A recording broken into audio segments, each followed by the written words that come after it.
simples e explicativo sobre o que é a inteligência emocional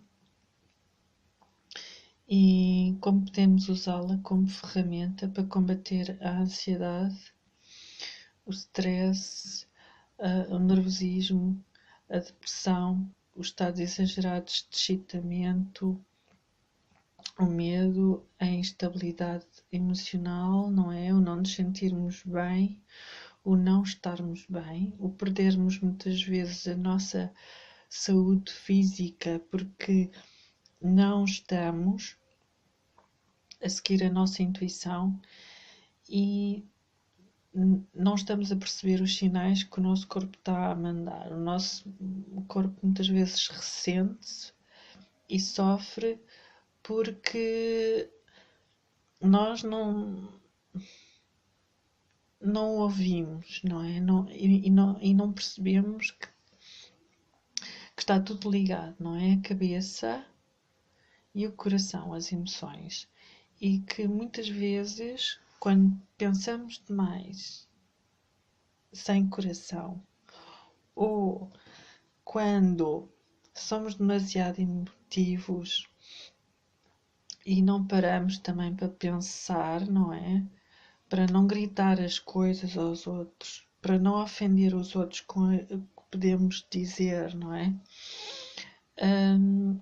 Então é melhor usar nesses casos a inteligência emocional, que eu acho que é uma ferramenta muito útil e dizem os entendidos que deveria ser estimulada como capacidade de raciocínio, não é?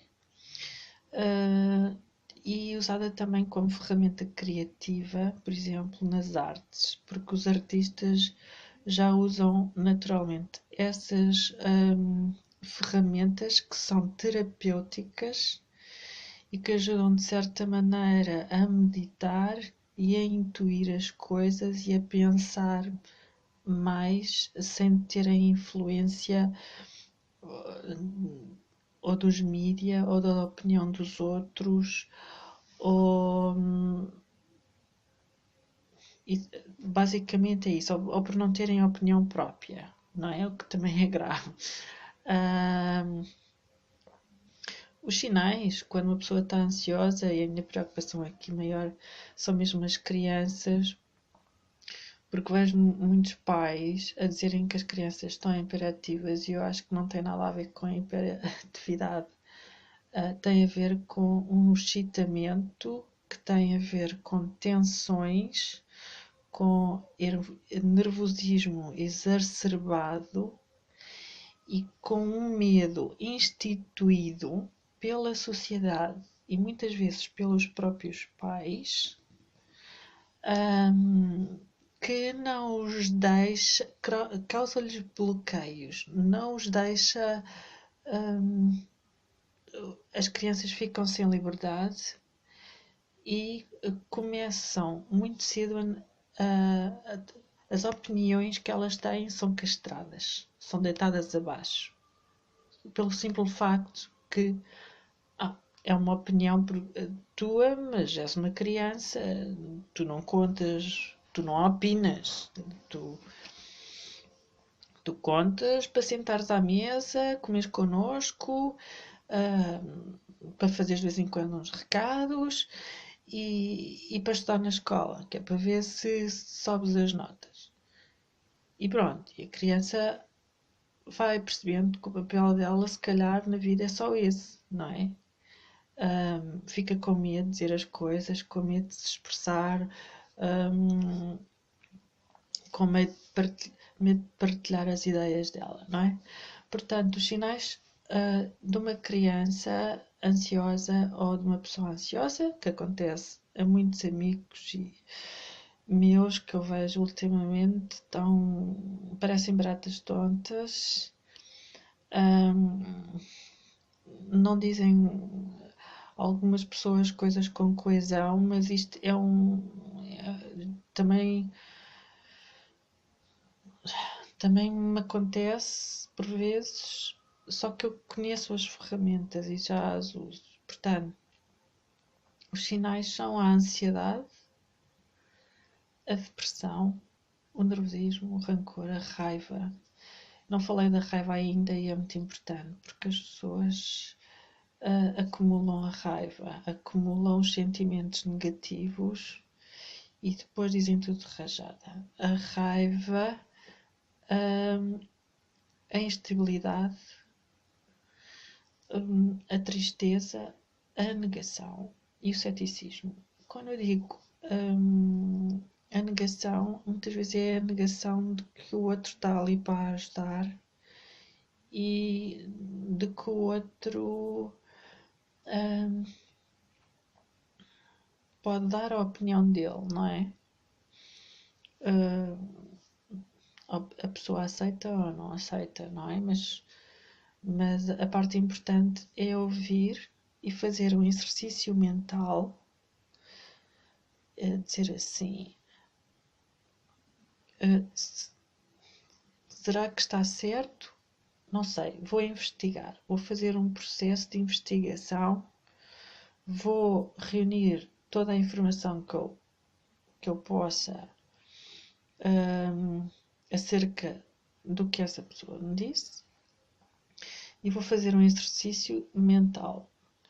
Vou escolher, vou tentar não fazer nada e tomar ação enquanto faço esse processo mental. Portanto, tem que ser uma coisa feita com calma e muitas vezes na solidão, que é para não termos influências do meio exterior.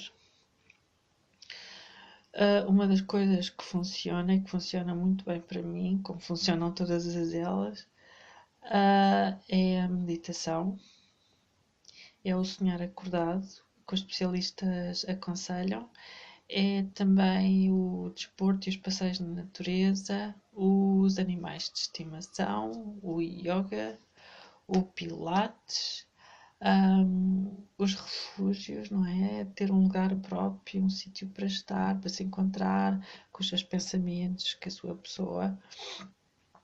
A visualização, claro, que eu uso também.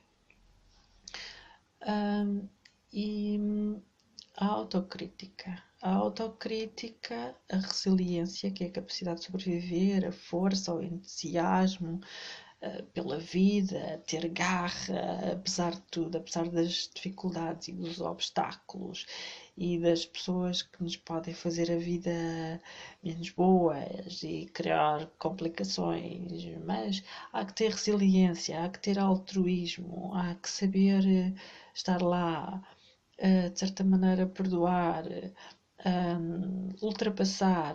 Não se esquece, mas ultrapassa-se e é outro dia e tem que se gerir as emoções, não é? As coisas não podem ser gritadas, ser ditas de qualquer maneira e de qualquer jeito, só porque nos ofendem. Não temos o direito nem o dever de ofendermos os outros, não é? De retribuirmos na mesma moeda, porque assim vamos criar um processo que nunca mais vai parar, não é? E o processo de parar para respirar e para pensar naquilo que a pessoa nos disse e porque é que nos disse e se achamos que aquilo vai encontrar os nossos valores pessoais, mesmo pessoais, não são só os valores familiares, profissionais do trabalho. Temos que pensar se em termos de dignidade, se o que a pessoa disse faz sentido e se foi justa para connosco. Não é?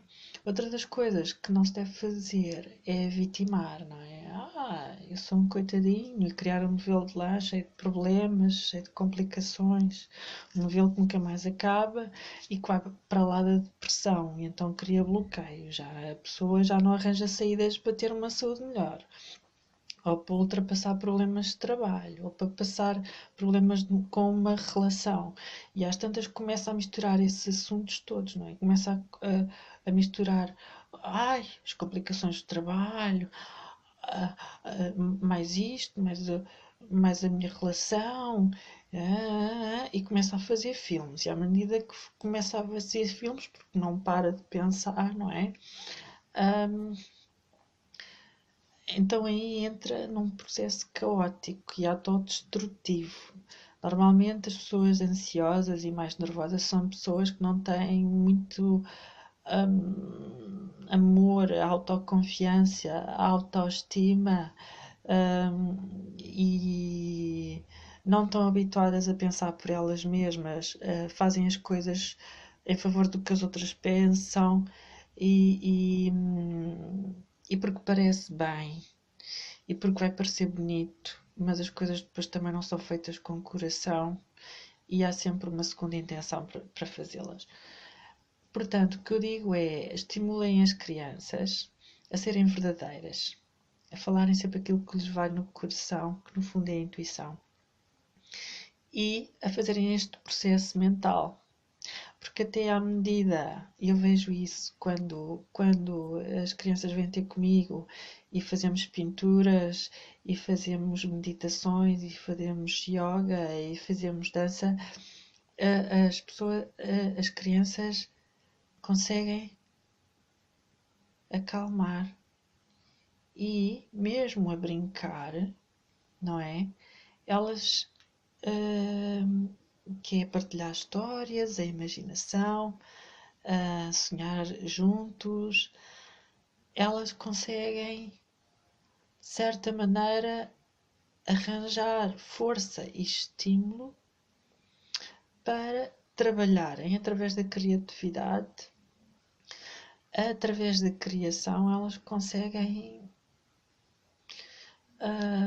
desenvolver melhor o intelecto e a capacidade de serem justas e usarem o senso comum para vivermos todos bem em comunidade.